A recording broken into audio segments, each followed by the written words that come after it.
아침을 시작하는 슬기로운 방법. 오늘 내게 이로운 뉴스. 묘영이의 출발 새아침. 묘영이의 출발 새아침 3부 문을 활짝 열었습니다. 그런데요, 우리 애청자 여러분, 이러시면 안 됩니다. 우리가 어제까지 이 경품 드린다고 했더니 문자가 폭발을 했는데요. 오늘 갑자기 그냥 팍 줄어들었습니다. 언제나 우리 노영의 출발 새아침 사랑하는 그 마음을 그대로 보여주셔야 되거든요. 자, 다시 말씀드릴게요. 샵 0945, 우물정 0945로 사연 보내주시고요. 짧은 문자 50원, 긴 문자 100원의 정보 이용료가 들어갑니다. 그렇지만 50원 아끼지 마시고요. 연락주세요. 고맙습니다. 자, 먼저 경제방뉴스 시작합니다. 알면 대박, 모르면 쪽박. 경제방뉴스.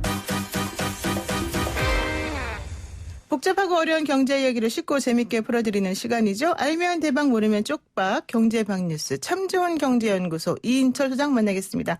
소장님 안녕하세요. 네, 안녕하세요.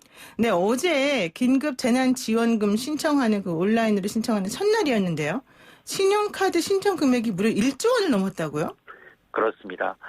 일반 국민 대상 신용카드, 체크카드 온라인 신청만 받았을 뿐인데 어제 오후 9시 기준 전국적으로 171만여 가구 총 1조 1,500억 원이 넘게 신청을 한 겁니다. 전체 대상 가구 수가 1,890만 가구니까 전체 가구의 9%가 첫날 카드로 신청했다라는 겁니다. 어제 온라인 신청은 시티카드 제외하고 9개 전업카드사가 사실은 오후 11시 30분까지 받기 때문에 어제 총 신청 금액은 더 늘었을 것으로 추산이 되는데요. 첫날 일부 카드사가 먹통되기는 했지만 그나마 무난한 출발입니다. 지역별로 보니까 경기도가 44만여 가구로 2,800억 원 가장 많았고요. 그 뒤가 서울시, 부산시였는데 긴급재난지원금 신청은 온라인도 마스크 오브제처럼 요일제로 이루어지고 있습니다. 어제가 1년과 이제 6년 끝자리였다면 오늘 12일은 출생연도 끝자리가 2년 그리고 7년 세대주가 신청이 가능합니다. 이번 주까지만 이제 요일제고요. 16일부터는 출생연도 관계없이 신청이 가능합니다. 그리고 온라인 익숙치 않으신 어르신들은 오늘 18일부터 카드사 연계한 은행 창구에서 방문하시면 되는데 신용카드가 말씀드렸습니다만 좋은 세 가지 이유가 있습니다. 일단 사용처가 많다. 지역상품권은 받는 곳이 다소 제한적이다. 두 번째가 카드 본연의 혜택 그대로 지원금을 같은 혜택을 받을 수 있다. 마일리지, 주유, 마트 할인, 통신비 할인이 다 가능하다는 거고요. 세 번째, 코로나 타격 6개 업종에서 7월 말까지 사용하면 신용카드 소득공제율은 80%로 껑충 낀다. 다만 단점은 신용카드 충전은 반드시 세대주 카드로만 가능하다라는 겁니다. 네, 그렇군요. 세대주 카드로만 가능하다. 이거 조금 불만인 세대원들이 많던데 아버지, 어머니 잘 하시기 바랍니다. 자, 그리고요. 코로나19 영향으로 일자리를 잃으면 받는 실업급여 신청이 역대 최고치를 기록했다는 소식도 있군요. 그렇습니다. 이 고용보험 가입자가 실직해서 재취업하는 기간 동안 이제 지원하는 소정의 급여를 구직급여 내지 실업급여라고 하는데요. 지난달 구직급여 지급액이 9,933억 원, 1조 원에 육박했습니다. 석 달 연속 사상 최대 금액을 갈아치우고 있는데요. 지급액이 늘고 있다는 것, 그만큼 신청자가 많아졌다라는 얘기인데 지난달에만 실업급여 신청자 수가 12만 9천 명인데요. 지난해보다 33%가 증가해서 글로벌 금융위기 이후 2008년 이후 가장 증가폭이 컸습니다. 특히 이제 대면 업무가 많고 내수에 민감한 보건복지, 숙박음식, 교육 서비스와 같은 서비스업 분야의 증가폭이 가장 두드러졌는데 이게 사실은 정부는 9조 원 정도로 이 구직급여 예산을 잡아놨는데 상황이 이렇다 보니까 다음 추경에서 3조 원 정도를 더 확보하겠다라는 계획인데요. 문제는 실업급여, 고용보험 가입자만 해당되는 이 지원입니다. 전체 취업자 2,700만 명 가운데 고용보험 가입자가 절반이 채 안 됩니다. 때문에 이제 전 국민 고용보험 얘기가 나오고 있는데요. 이재갑 고용노동부 장관은 이 전 국민 고용보험 제도를 위한 첫 단추로 내년부터는 학습지 교사 또 이 배달앱과 같은 특수고용직 종사자 예술인에게 고용보험을 적용하겠다라고 밝히고 있습니다. 문제는 네. 재원입니다. 그렇군요. 문제는 재원이다. 그리고요. 또 코로나19 충격으로 5월 들어서 수출이 지난해 절반 수준으로 급감했다는 안 좋은 소식도 있군요. 그렇습니다. 4월 수출이 24% 줄었는데 5월 수출은 반토막이 났습니다. 관세청에 따르면 5월 1일부터 10일까지 수출액은 69억 달러, 지난해 같은 기간보다 46% 줄었습니다. 5월은 근로자의 날도 있고 어린이날, 조업일수를 감안한다 하더라도 1년 전과 비교한 수출액은 30% 넘게 줄었는데요. 주력 업종 수출 모두 부진했습니다. 승용차 판매는 80% 감소했고요. 석유 제품이 76%, 무선통신기기가 35%고요. 지난달까지 그나마 선방했던 수출 버틸 품목 반도체 수출도 17% 줄었습니다. 국가별로 미국, 유럽연합, 베트남이 50% 이상 줄었고요. 일본도 절반 가까이 감소했습니다. 시간이 지나면서 이제 수출 감소폭이 커지고 있는 양상인데요. 4월 이후 코로나 글로벌 확산으로 미국, 유럽연합 등 주요 수출국의 수요가 급감한 데 따른 것으로 분석이 되는데 정부는 통상 월말에 수출 물량 늘어나는 밀어내기가 있는 걸 감안하게 되면 최종 5월 수출 감소폭은 다소 줄어들지 않겠느냐라고 기대를 하고 있습니다. 네, 그렇군요. 그리고 또 8월부터는 수도권과 광역시의 분양권 전매 제한이 강화된다고요? 그렇습니다. 비수도권의 규제도 강화됩니다. 정부가 아파트 분양 시장의 투기 수요를 억제하기 위해서 수도권과 지방 광역시의 분양권 전매 제한을 강화하기로 했는데요.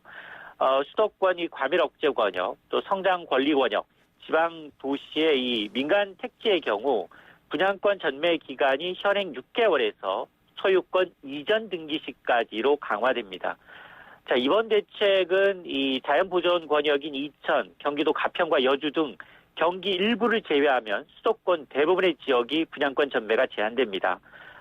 국토부가 2017년부터 지난해까지 수도권과 광역 민간단체 경쟁률을 따져보니까 평균 20대 1이 넘는 분양단지, 여기를 따져보니까 당첨자 4명 가운데 1명꼴로 분양권 전매를 했다라는 겁니다. 6개월 이내 분양권을 매단 것으로 조사돼서 이번 규제가 이 분양권 전매 목적의 투기적 가수요는 큰 폭으로 좀 줄어들지 않겠느냐라고 기대를 하고 있습니다. 네. 지금 4513 쓰신 애청자분께서요. 이렇게 문자 보내셨습니다. 그렇습니다, 소장님. 항상 경제 뉴스 잘 듣고 있어요. 감사합니다. 이렇게 보내셨습니다. 네, 오늘 말씀 여기까지 드릴게요. 네, 고맙습니다. 네, 고맙습니다. 네, 지금까지 참 좋은 경제연구소 이인철 소장이었습니다.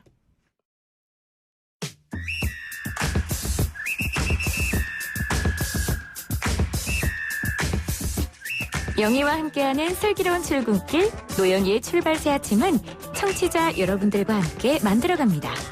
짧은 문자 50원, 긴 문자 100원의 유료 문자 샵 0945, 우물정 0945로 문자 보내주시거나 유튜브 보이는 라디오 댓글창, YTN 라디오 어플리케이션 예스를 통해 여러분의 목소리를 들려주세요. FM 94.5MHz YTN 라디오 노영희의 출발 새 아침.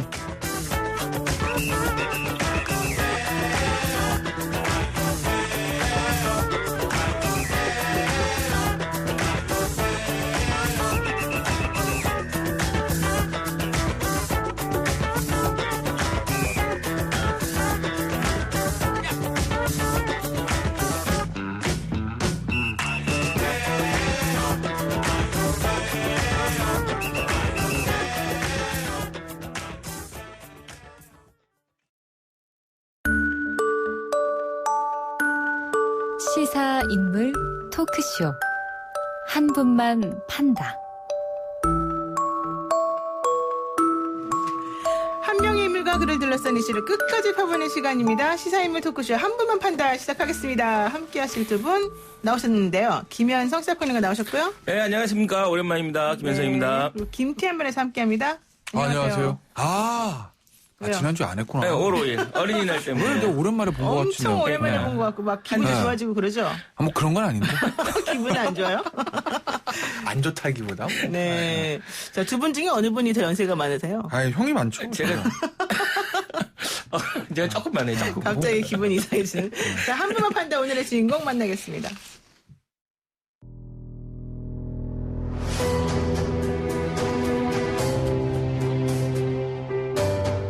코로나19로 인한 경제 위기가 다가오고 있는 이 시기에 집권 여당의 원내대표를 맡게 되어 어깨가 매우 무겁습니다.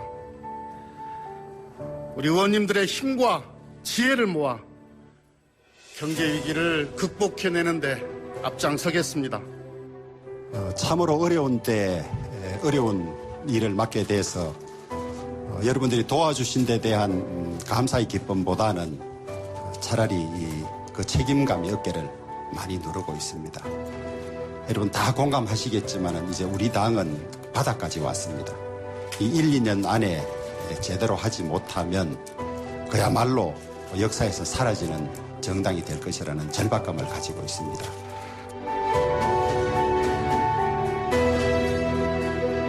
네, 21대 첫 원내대표로 더불어민주당에서는 김태년 의원 그리고 미래통합당에서는 주호영 의원이 선출됐습니다.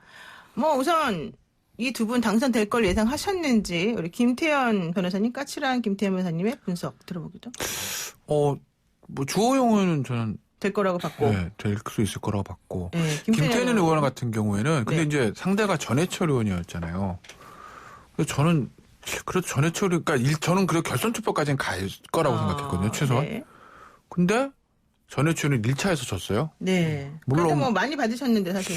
근데 이제 많이 받았다는 게 생각을 해보면 이제 어떻게 보면은 친문 둘 본인은 아니라고 하지만 외부에서 평가할 때 비문인 장성호 의원이 정성호. 정성호 의원은 9표 정도 9표 나왔거든요. 받았죠. 네. 그러면 비문 표는 거의 없던 거고 9표. 아주 진짜 개인적으로 정말 친한 분 9분 이제 찍은 거죠. 본인까지 해가지고.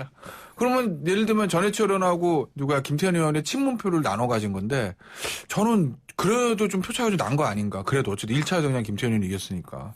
그 결과를 보면서 이제 180개를 얻었기 때문에 대통령의 국정 운영을 완전히 뒷받침해야 된다는 당내의 기류가 있긴 했겠지만 소위 말해서 비문이라는 표가 9표 나왔다는 거잖아요. 그 결과에 저는 사실 좀 놀랐죠.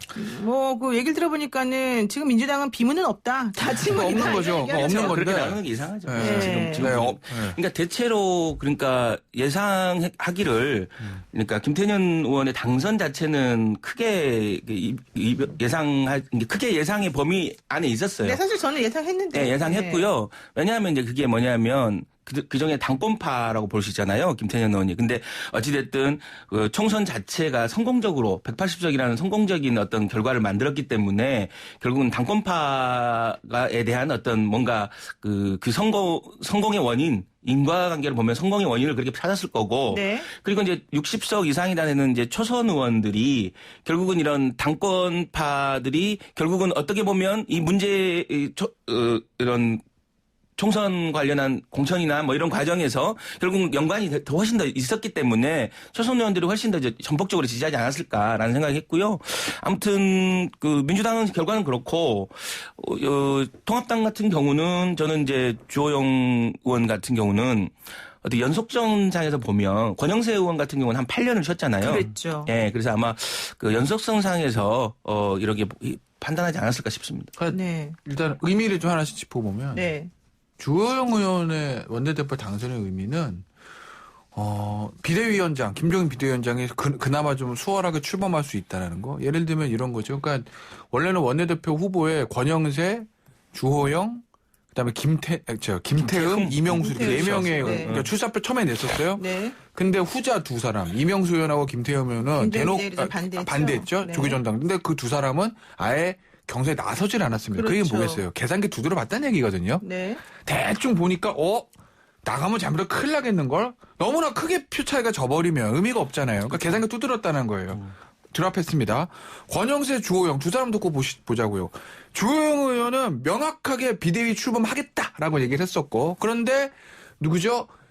권영세 의원은 러닝메이트가 조혜진 의원이었는데 조혜진 의원은 안 된다고 그랬거든요. 반대한 사람이었거든요. 그러면 이제 권영세 의원의 출사표는 뭐였냐면 당선자들 의견을 물어보겠어. 약간 세모예요.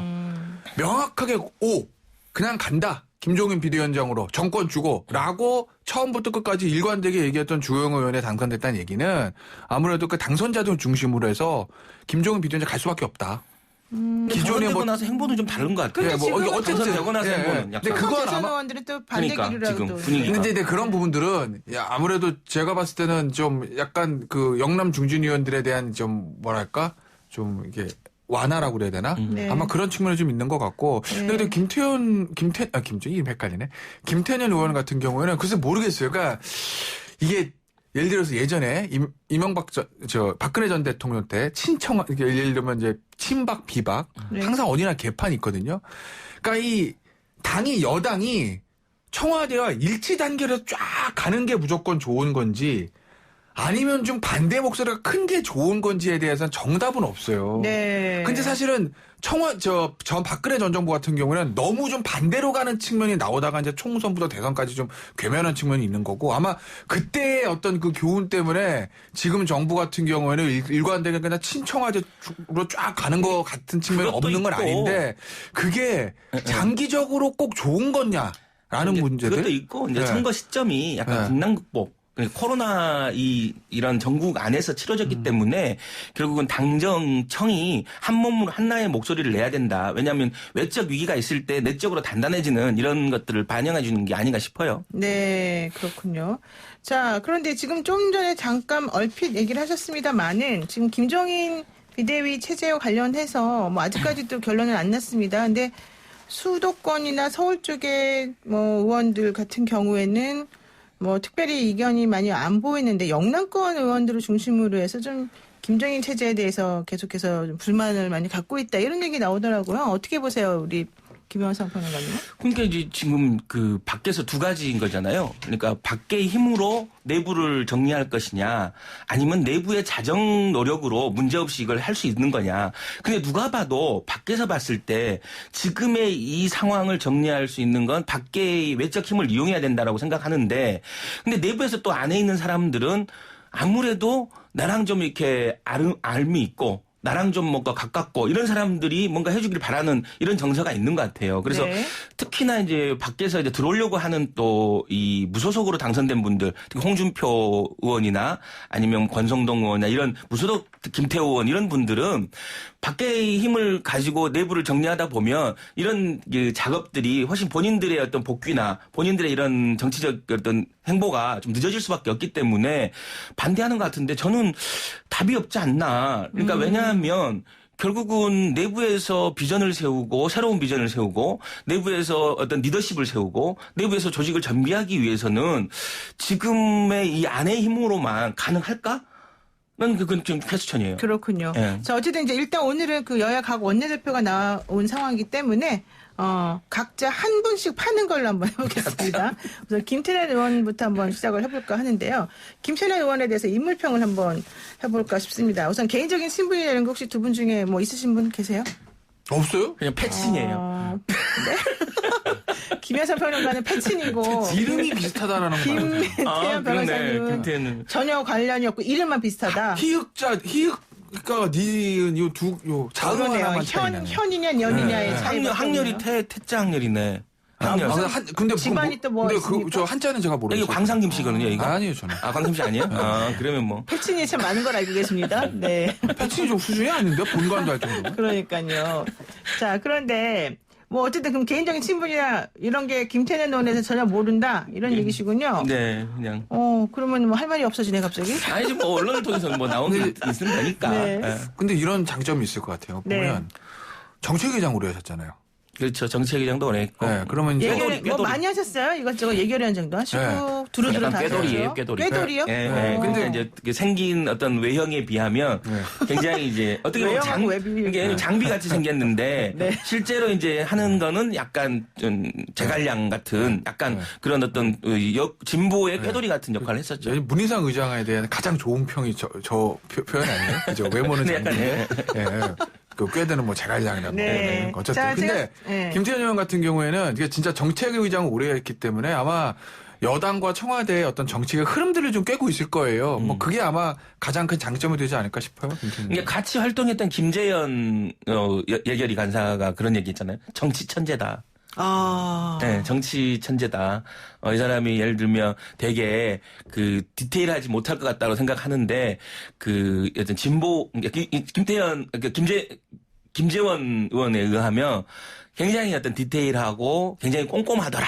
뭐 이런 평이 있었습니다. 네. 일단 뭐 막간을 이용해서 잠깐 말씀드리면 0507 쓰시는 애청자분께서 두 분 열심히 하시는데 음성만으로도 비말이 많이 방출될 것 같아 걱정입니다. 근데 들을 땐 재밌으니 치열하게 해주세요. 이런 의견 주셨습니다. 저는 이태원을 안 갔기 때문에. 네, 알겠습니다. 자, 김태현 의원은 운동권 출신이시고 그렇죠. 정치 입문이 개혁국민정당으로 처음에 시작을 그러니까 했죠. 성남에서 시민운동을 하면서 시작했고 네. 그래서 이제 이재명 현 지사와의 인연이 좀 화제가 됐었죠. 그러니까 95년에 김태년 그 의원이 시민운동을 할 때 안기부 국가보안법 위반으로 네. 구속됐는데 그때 네, 네. 변호사가 이재명. 인권 변호사인 이재명 변호사였다. 그랬군요. 그리고 결국은 이재명 변호사의 최측근인 김영진 의원을 원내 수석 부대표로 네네. 앉힌 것에 상당히 화제가 됐었죠. 그랬군요. 그러니까는 개혁국민정당 시작했다가 열린우리당 합당하면서 사실 유시민 정청래 의원하고 같이 원래 인연이 있었었던 거잖아요. 그래 개혁당 출신이죠. 네, 그래서 이제 17대 국회의원으로 당선이 됐었었는데 뭐 또 기억에 남는 뭐 그런 것들이 있어요? 그러니까 17대 당선될 때 성남에서 이제 처음 당선됐는데 네. 그때 상대가 이제 김을동 씨. 김을동 씨. 네, 그러니까 네. 우리가 아는 장군의 아들에 나왔던 뭐 어머니신가요? 송일국 씨의 어머니셨던 김을동 네네. 씨를 이기고 당선됐고 이제 18대에는 한 번 쉬어요. 그러니까 낙선을 하시죠. 그러니까 이제 17대부터 당선돼서 한 번 낙선하시고 사선이고 사선이죠. 주호영 의원도 17대부터 당선돼서 계속 당선돼서 계속돼서 5선이고. 오선이죠. 네. 그래서 이제 한 번 빠진 뭐 이런 정도죠. 네. 어떻게 김태현 뭐 히읗자 니은자만 다루신 저는 잘 몰라요. 개인적으로 진짜 잘 모르고. 근데 이제 그런 언론의 외부 평가들을 보면 그런 평가들이 있죠. 뭐 정책통이다라는 뭐 그런 부분들. 원래 이제 예전에 전대협 활동 좀 그렇죠. 하셨다고 그러는데 전대협 활동 하시다가 사실 성남 총학생회장. 네, 성남 수정이죠 아마 지역구가. 네. 네. 근데 성남 수정에 원래 지역적 연고나 이런 건 없으시고 원래 순천 분이잖아요. 그죠? 그렇죠. 네, 근데 이제 아마 그쪽에 털을 잡고 거기서 아마 지역 조직 꾸리면서 그 지역에도 좀 이제 학생 운동을 그러니까 지역 운동이라고 해야 되나? 지역운동, 청년운동부터 시작한 거죠. 지역 운동 하셨던 것 같아요. 그러니까 네. 그 성남 그쪽에 이제 출마하시면서 내가 이 동네에 있는 뭐 모든 공장을 다 돌면서 내가 발로 네. 뛰겠다라고 해서 정말 약속을 네. 지켰다 뭐 이런 얘기 나오더라고요. 근데 이제 보면 굉장히 이제 잘 풀리신 거죠. 왜냐면 다 그런 건 아닌데 그러니까 예를 들면 학생운동 때부터 그러니까 어떻게 보면 20대 때부터 정치 시작하신 거나 마찬가지예요. 모든 학생운동 하셨던 분들이. 그럼 학생운동 출신의 의원들이 굉장히 많은데 학생운동 출신의 의원들이 기획통으로 빠지는 경우가 굉장히 많아요. 왜냐하면 학생운동 할 때부터 이 전반적인 정부적인 기획이나 감각 이런 것들이. 근데 네. 학생운동을 하셨던 분들이 정책통이라는 소리를 듣는 건 쉬운 건 아니거든요. 어떻게 보면 정책통이라는 사람들은 관료주치죠. 테크노크라트들이 이제 그런 얘기를 많이 듣는데. 근데 이제 김태년 의원은 학생운동 시작해서 지역 조직을 꾸리고 배지를 이제 사선하는 와중에 정책동이라는 소리를 들었다는 거 어떻게 보면 본인한테 정치인 김태년으로서는 굉장히 좋은 평가를 받고 있는 거죠. 그렇군요. 자, 어쨌든 추미애 대표 체제하고 이해찬 대표 체제를 거치면서 아까 말씀하신 이제 정책위 의장도 하고 뭐 당 지도부 신임을 많이 받고 있는 걸로 나옵니다.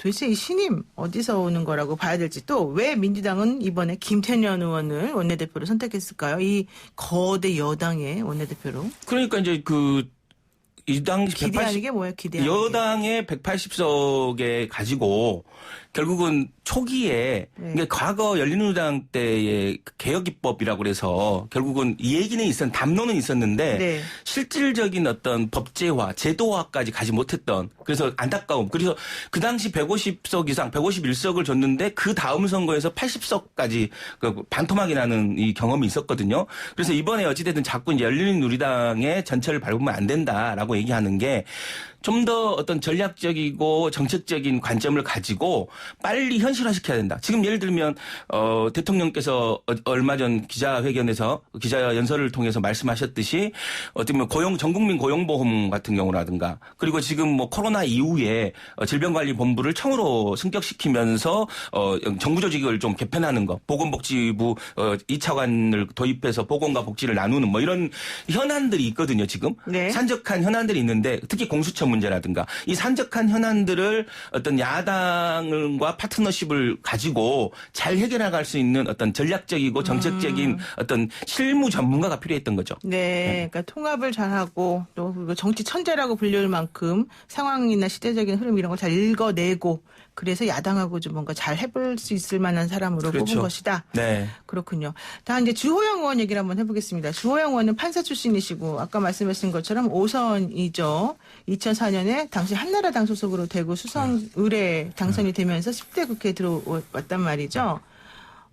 주호영 의원 하면 기억에 남는 게 뭡니까? 잠깐 갑자기 생각났는데 네. 김태현 의원은 두 분 다 17대 들어왔는데 김태현 의원은 18대 잠깐 그냥 네. 수도권 MB 반환 볼 때니까 네, 네. 역시 장수하시는 국회의원들을 보면 밭이 좋아야 돼요. 밭이. 그러니까 본인의 지역구 그러니까 말씀하시는 사실은 거예요? 김태현 의원 같은 경우도 성남 수정이 그렇죠. 기본적으로 조금 기본적으로 굉장히 좋은 지역이거든요. 민주당인데. 그럼 저기 누구죠? 이 주호영 의원 같은 경우 수성이잖아. 대구 수성. 대구 중에서도 수성. 갑이었다가 이제 을로 입으로 옮긴. 을이었다가 갑으로 옮긴 거구나. 어쨌든 그 수성도 굉장히 좋은 지역인 거고. 근데 이제 김태현 의원, 조호영 의원보다 주호영 의원 같은 경우에는 평가 자체가 좀 굉장히 이제 합리적이라는 평가가 있는 것 같아요. 네. 균형 감각이 있다. 그러니까 대부분 이제 판사 출신 분들이 좀 균형 감각 기본적으로 그렇잖아요. 법조인 판사들이 아무래도 그 훈련들을 받으니까 직업 자체에서. 그런데 어떻게 보면 대구 출신의 중진인데 대부분 이제 TK 중진들이 가지고 있는 약간의 외골수적인 이미지들이 사실 없는 건 아니거든요. 그런데 그 이미지가 다른 대구 출신 중진 의원에 비해서는 조금 적어요. 그 얘기는 기본적으로 의정활동을 해오면서 뭔가 이게 좀 무리수를 둔다든지 예를 들어서 말이 좀 강한 말이 나온다든지 그런 것들이 없었기 때문에 대구 출신 중진임에도 불구하고 좀 예를 들면 좀 이렇게 좀 대구 출신 중진 의원들 몇 분이 있는 그런 부정적인 이미지가 없는 것 같아요. 주호영 의원이. 네, 그렇군요.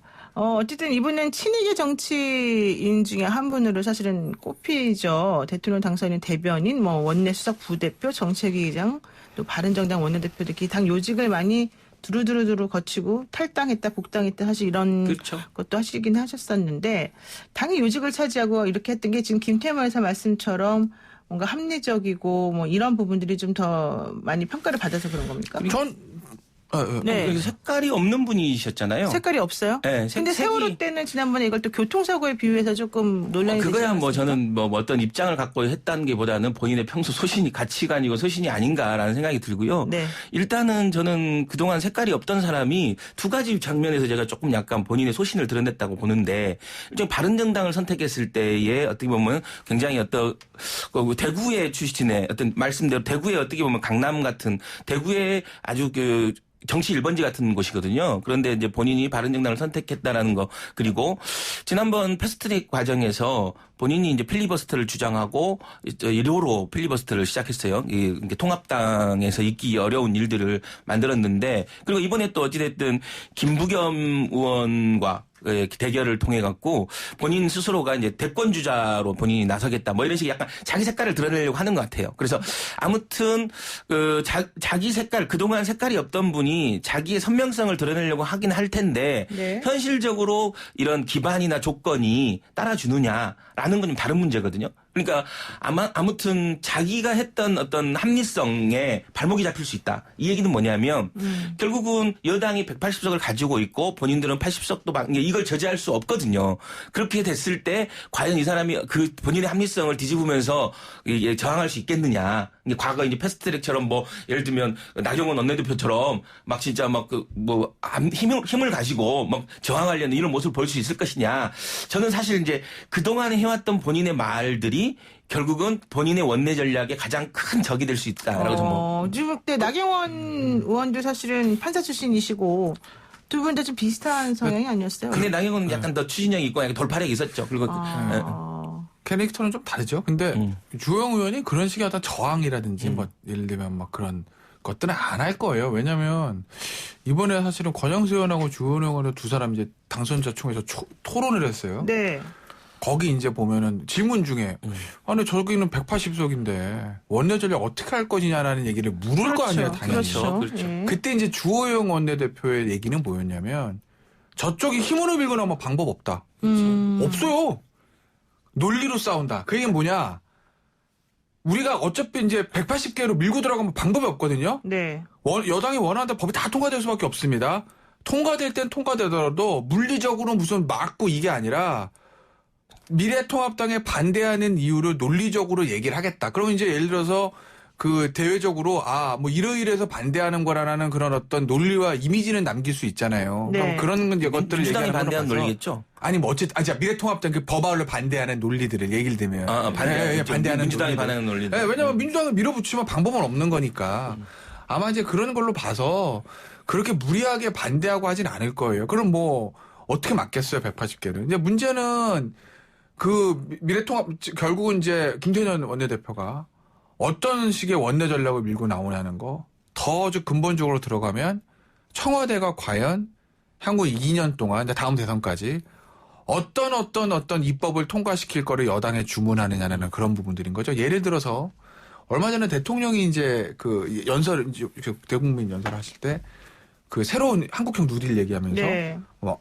IT 그다음에 디지털 경제, 뭐 의료, 원격 의료 이런 게 얘기했습니다. 그 다 규제를 없애야 되는 입법이거든요.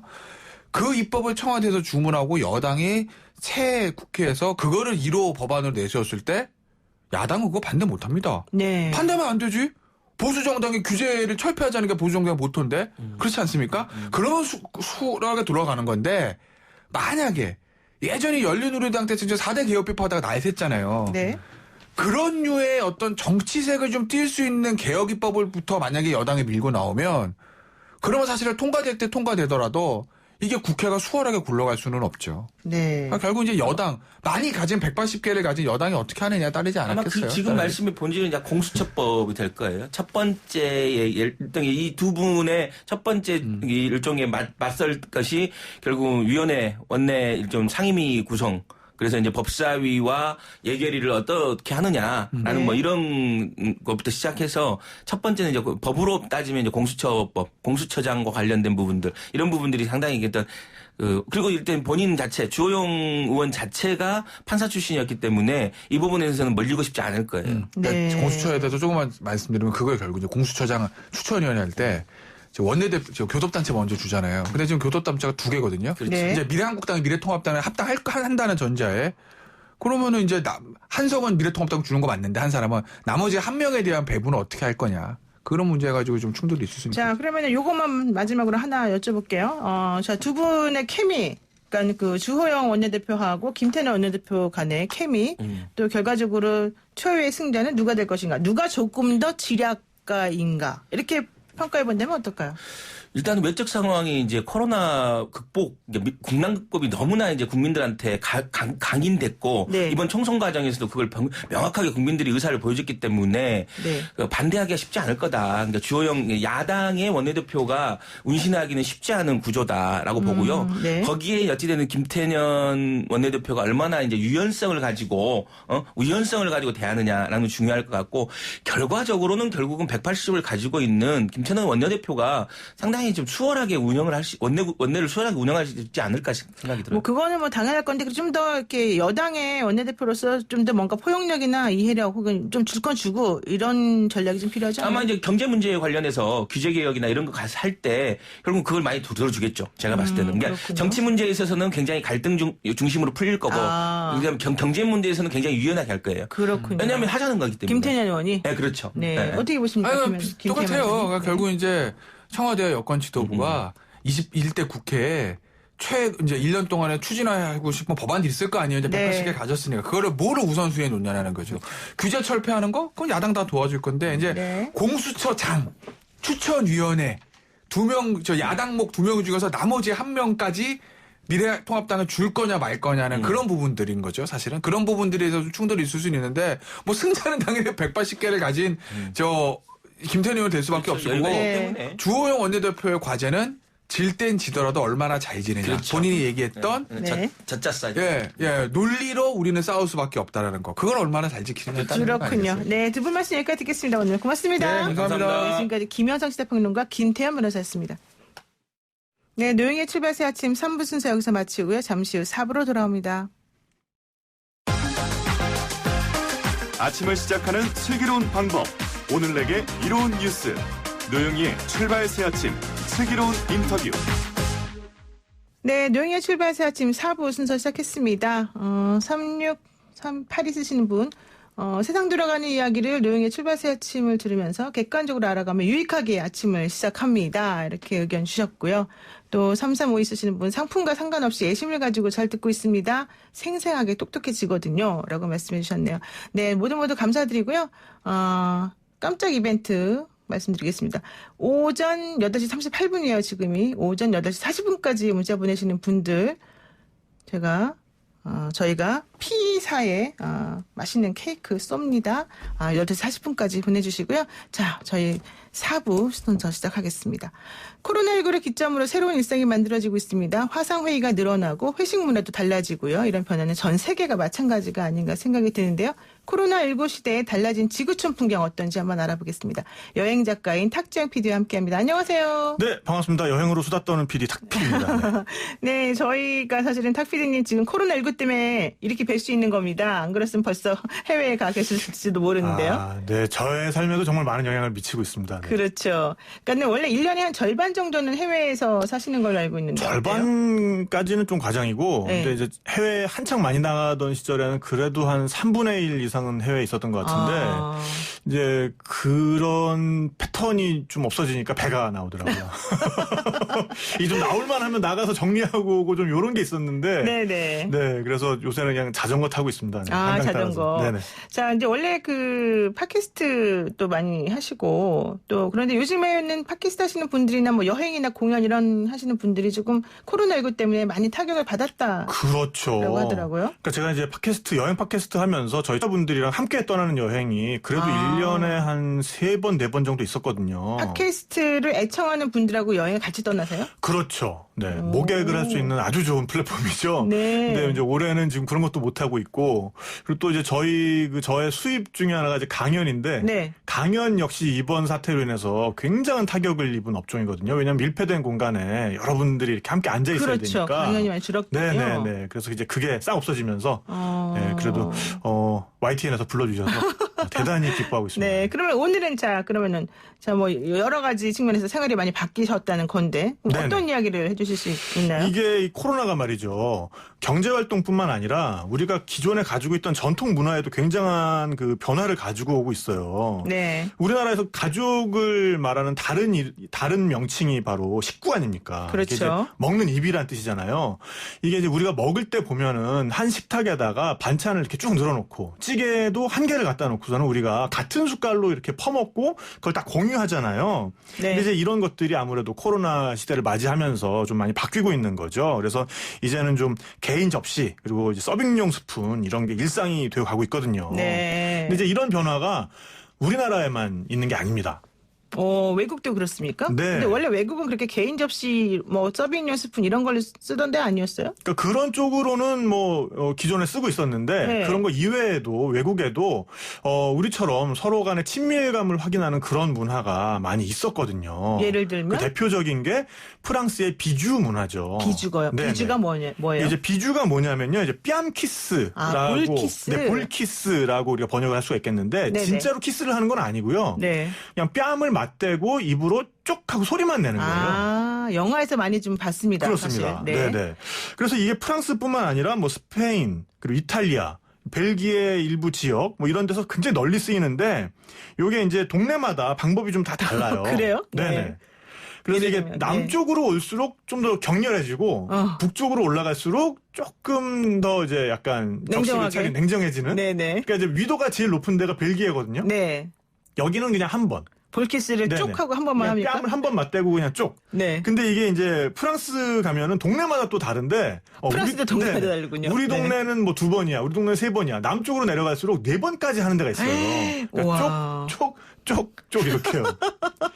그래서 이게 또 우리나라에서 좀 화제가 된 게 네. 2018년 5월에 그 김정은 그 위원장이 문재인 대통령을 이제 만났을 때 네, 그랬죠. 3번을 했어요. 볼키스를. 근데 이때 볼키스를 한 건 아니고 껴안는 거를 3번을 이쪽 이쪽 이렇게 왼쪽 그러니까 오른쪽. 좀 깜짝 놀라긴 네네네. 했어요 그때. 그래서 이분이 그 스위스에서 공부를 오래 하셨거든요. 스위스에서도 불어권에 이 문화가 있어요. 네. 그러다 보니까 그게 약간 좀 변형된 형태로 나타난 거 아니냐. 뭐 이제 그런 얘기도 있었고요. 그런데 만약에 좀 싫은데 예의를 차려야 되는 사람을 만나요. 제가 네네. 프랑스에 사는 사람인데. 네네네. 그럼 그럴 때도 이 쪽쪽을 2-3번 막 해야 됩니까? 이게 프랑스에서는 거의 악수 같은 느낌이거든요. 그래요? 그래서 이거를 안 하게 되면은 네. 왜 저러지? 뭐 나한테 섭섭한가? 굉장히 냉정한 사람이네. 이런 인상을 가지게 된다고 하는데 요게 지금 프랑스에서 코로나 확산의 경로로 지목이 되면서 네네. 정부에서 지난 3월부터 국민들한테 비주를 좀 자제해라 라는 권고를 하기에 이르게 된 거예요. 그렇군요. 네. 그리고 또 프랑스뿐만 아니라 홍콩에서는 혹시 그 변호사님 그 허거 드셔보셨습니까? 네, 허거 저희가 되게 좋아합니다. 네, 중국식 네. 그 사천식 샤브샤브 말이죠. 네네. 이게 또 확산의 원인 중 하나로 지목되면서 대형 허거 체인들의 주가가 네. 일제히 하락하는 그런 일까지 있었다고 합니다. 어머, 이 왜 그러죠? 그러니까 이것도 마찬가지로 하나의 냄비를 네. 다 같이 공유를 하게 되잖아요. 네. 그러니까 그러면서 이게 코로나 확산의 또 주범이다. 뭐 이런 지적이 일면서 네. 허거 체인들의 영업 수익률이 감소할 걸로 예상이 되니까 네. 그 허거 체인들의 주가가 일제히 하락하는 그런 사건, 그런 일까지 있었다고 합니다. 그랬군요. 와, 진짜 좀 생각하지 못했던 곳에서 이 코로나19 영향이 네. 이렇게 나타나는군요. 네네. 자, 그런데 뭐 이런 이제 프랑스라든가 뭐 벨기에라든가 이런 쪽 말고 또 뭐 좀 더 전통적인 집단에서도 비슷한 일이 벌어지고 있더라. 이런 얘기 좀 그렇죠. 하셨잖아요. 이게 무슨 말입니까? 이 뉴질랜드에 보시면요. 네. 뉴질랜드에 이제 백인들이 이주하기 전부터 살고 있던 그 마오리라는 원주민 집단이 있죠. 네, 마오리족 네네. 같죠. 예. 굉장히 체구도 크고요. 이 백인들을 감동시킬 정도로 네. 자기들의 전통 문화, 고유의 전통 문화가 색깔이 확실했고, 또 그리고 싸움을 굉장히 잘했어요. 그래서 지금은 그런 이제 전투 종족으로서의 본능을 럭비 할 때 보면은 유감없이 발휘를 합니다. 네. 이제 그런 부족인데, 이 사람들의 경우에는 자기들끼리의 이제 인사가 굉장히 독특해요. 어떻게 합니까? 코와 코를 맞대고요. 네.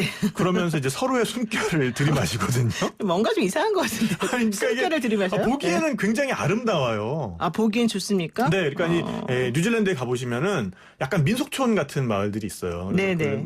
마오리 빌리지라고 그러는 이제 민속촌들이 있는데 여기를 방문하게 되면은 과거에 그 마오리의 마을을 방문했던 것과 동일한 절차로 사람들을 맞이를 합니다. 네. 네, 그래서 처음엔 굉장히 경계심을 보여요. 그렇죠. 뭐 지금은 이제 일부러 그러는 거죠. 지금은 뭐 이 사람이 관광객이라는 거 뻔히 알지만, 네. 그래도 과거에 하던 것처럼 네가 적인지 이 친구인지 아직은 모르겠다. 그러면서 네. 고사리나무 가지 같은 걸 이렇게 땅바닥에 놓는데 네. 이거를 만일에 집어들면 친구라는 거를 이제 인정을 하는 거거든요. 오. 그러게 되면 이제 마을 안으로 이렇게 맞아 들이는데 그때 그럼 네가 내 친구구나 하면서 인사를 하는 게 바로 이 홍이라는 인사예요. 코를 네네. 굽이는 거? 코를 이렇게 코와 이마까지 딱 맞댄 다음에 네. 약간 눈을 지그시 감고 서로의 숨결을 느끼는. 그래서 보기에는 굉장히 아름다운데 요게 또 별로 아름다울 것 같지 않은데 이게 아름다워요, 솔직히? 그러니까 이게 그 마오리들의 자부심이 굉장히 강하거든요. 그러니까 만일에 네. 다른 뭐 이를테면 이제 정부에서 먼저 야 그게 좀 문제가 되니 자제해라 이러면은 굉장히 문제가 됐을 텐데 그렇죠. 이 집단 안에서 이 코로나 사태가 지나갈 때까지는 우리의 전통 인사를 좀 자제하자 이런 이야기가 나와서 지금은 좀 자제를 하고 있는 그런 상황이라고 합니다. 저는 좀 그래도 다행입니다. 마오리에서 안 태어나서. 막 좀 세수 잘 안 하고 지저분한 사람하고 코 인사하고 싶지 않을 것 굉장히 같아요. 위생관념 철저합니다. 아, 그래요? 네네. 그 온천을 이용할 줄 알아서 네. 일찍부터 목욕 문화가 있었던 분들이에요. 네네. 알겠습니다. 자, 그리고 또 남미에서 경험했던 또 문화 좀 재밌는 것도 있었다면서요? 네네. 이건 제가 이제 체험을 했던 건데요. 네네. 남미에서도 이제 우루과이, 파라과이, 아르헨티나 이런 데는 차 문화가 발달을 했어요. 차 문화요? 네네. 네. 그래서 제르바 마떼라는 식물이 있는데요. 이거를 마떼. 네네.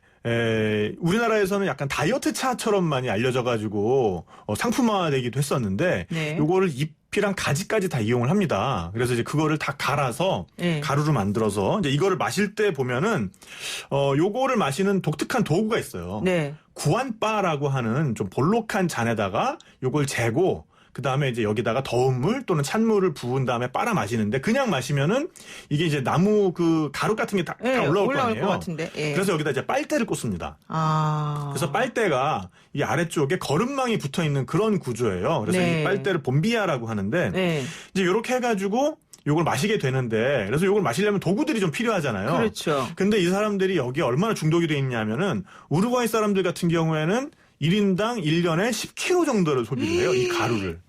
마떼 가루를. 그러니까 이게 한 번 그 잔에다가 넣으면은 계속해서 물을 부어서 마실 수가 있거든요. 안 씻고요? 그 그릇을 안 씻어요? 그러니까 계속 우려내는 거예요. 계속 우려내요? 네네네. 그런 식으로 해가지고 뭐 부으면은 뭐 적어도 한 1시간 정도는 계속해서 물 부으면서 마실 수가 있거든요. 뭐 중국 사람 차 마시듯이 계속 마시는군요. 그래서 아주 독특한 풍경이 이제 만들어지는 게 시내 다닐 때 보면 사람들이 옆구리에다가 한 2리터 정도 들어가는 보온병을 끼고 다닙니다. 무겁지 않나요? 그리고 이제 거기에 네. 보면 이제 당연히 거기에는 더운 물 또는 찬물이 들어가 있고, 네. 거기 이제 가죽 공예가 발달했으니까 옆에 이제 가죽으로 이렇게 테두리가 있는데 거기에 그 구안바 그 잔이 한 2개가 꽂혀요. 홀더가 딱 있어요. 그래서 네. 그걸 이제 뽑아가지고 한 손에 이렇게 들고 다니면서 마시기도 하고, 빨대로 이렇게 친구를 꽂아서. 만나면은 네. 그대로 권해요. 그대로 권한다는 게 무슨 말이에요? 빨대째로. 꽂은 채로 그대로 그렇죠. 권해요? 근데 이 빨대를 만일에 이제 건네 받은 사람이 네. 손으로 이렇게 움직이거나 이러면은 네. 이게 그 구멍이 막히거나 네. 아니면 그 나뭇가루가 올라올 수가 있어요. 게다가 이건 이제 어떻게 보면 실용적인 의미고, 네. 소셜한 의미가 있는데, 네. 이 빨대를 만일에 받은 사람이 뭔가 손으로 이렇게 훔치거나, 뭘 네. 이렇게 닦거나, 네. 이러면, 네. 나는 너랑은 약간 겸상 못 하겠어. 나는 너랑은, 네. 너를 신용할 수가 없기 때문에, 네. 이걸 같이 마시지 못하겠어. 그러니까 잠깐만요. 다시 네. 좀 정리해볼게요. 그러니까 볼록한 나무잔에 네네. 이 맞대 가루를 집어넣고 이제 네. 물을 부어가지고 이렇게 마시는 건데 네네. 가루가 올라오지 못하도록 거름망이 달린 빨대를 꽂아서 마신다. 그렇죠. 여기까지 네네. 됐습니다. 네네. 그런데 이 빨대 꽂힌 그대로 네. 다른 사람에게 권한다는 거 아니에요? 그렇죠. 그러면은 그 사람도 그 빨대를 먹어야 되는 거예요? 그대로 먹죠. 그 빨대로? 네. 아니 내가 원하지 않는 그 빨대로? 그러니까 우리 소주잔 돌리는 거랑 똑같아요. 소주잔하고 좀 다르죠. 그건 옆으로 이렇게 좀 살짝 해서 비껴갈 수도 있지만 네. 이 빨대는 이건 좀 더 정확한 포인트에다가 네. 입을 갖다 대야 되죠. 그런데 이걸 또 닦으면 안 되고 좀 그렇죠. 건드리면 또 매우 무례하다 이렇게 얘기해 준다는 그렇죠. 거예요? 그러니까 이런 풍경도 흔하게 펼쳐지는데 여럿이서 쭉 이렇게 돌아 앉아가지고 네. 돌아가면 앉아가지고 이걸 돌리는 거예요. 계속 한 사람이 계속 따라가지고 주고 또 주고 그러면 거기 있는 뭐 10명이면 10명이 이 같은 구안바와 같은 빨대를 가지고 그걸 이제 나눠 마시게 되는 거죠. 우루과이, 파라과이, 아르헨티나 이런 남미 네네네. 쪽에서 그렇습니다. 와. 그래서 이게 굉장히 그 사회적 유대감의 표출로 여겨져요. 이걸 유대감으로 봐야 됩니까? 솔직히 말해서 좀 상당히 이상한 것 같은데. 그러니까 남미 분들은 저는. 우리 소주잔 돌리는 걸 보고 똑같이 얘기하겠죠. 아니 이거 어떻게 술잔을 돌려서 마셔? 그래도 소주잔하고 좀 다르다니까요. 자, 근데 네, 이게 네. 마찬가지로 파라과이 보건부 장관이 얼마 전에 이제 이런 문화를 좀 중단을 해야 된다. 그렇죠. 라고 경고를 했다고 해요. 네. 근데 이제 당연히 사람들이 만일에 이제 우리 사회에서 네. 어느 순간부터 이제 찌개 금지 네. 이러면은 좀 힘들어할 거 아니에요. 사람들이. 그냥 그러니까 국자로 똑같은 반응이 떠먹으면 되는데 이제 일어나고 같이 있는 떠먹는 거죠. 건 좀 그렇긴 한데. 그렇군요. 네. 와, 그럼 이제 어쨌든 코로나19 이후에 이렇게 세계의 전통 문화들이 이런 식으로 좀 변했군요. 그러니까요. 이 문화라는 게 가지고 있던 분명한 그 순기능이 있었기 때문에 그런 형태로 발전된 거잖아요. 근데 하지만 이제 이런 감염병 시대가 되면서 문화도 어떤 우리의 위생의 관점에서 다시 한번 재평가를 해보고 그거에 맞춰서 더욱 발전시킬 걸 발전시키고 이제 좀 지양해야 될 것들은 변화를 가져와야 되지 않을까 이런 생각을 하게 됩니다. 네, 결론은 참 좋은데 지금까지 한 얘기 중간 과정이 사실 좀 제가 받아들이기 좀 어려운 그런 부분이 많았던 것 같습니다. 오늘 여기까지 하겠습니다. 약간 충격받아갖고 제가 더 말을 못하겠네요. 네. 고맙습니다. 네, 감사합니다. 네, 지금까지 여행작가 탁지영 PD와 함께했습니다. 노영의 출발새 아침 오늘 시간 여기까지 마치고요. 내일 아침 7시 정각에 변함없이 슬기로운 내용으로 다시 찾아뵙겠습니다. 여러분 행복하세요.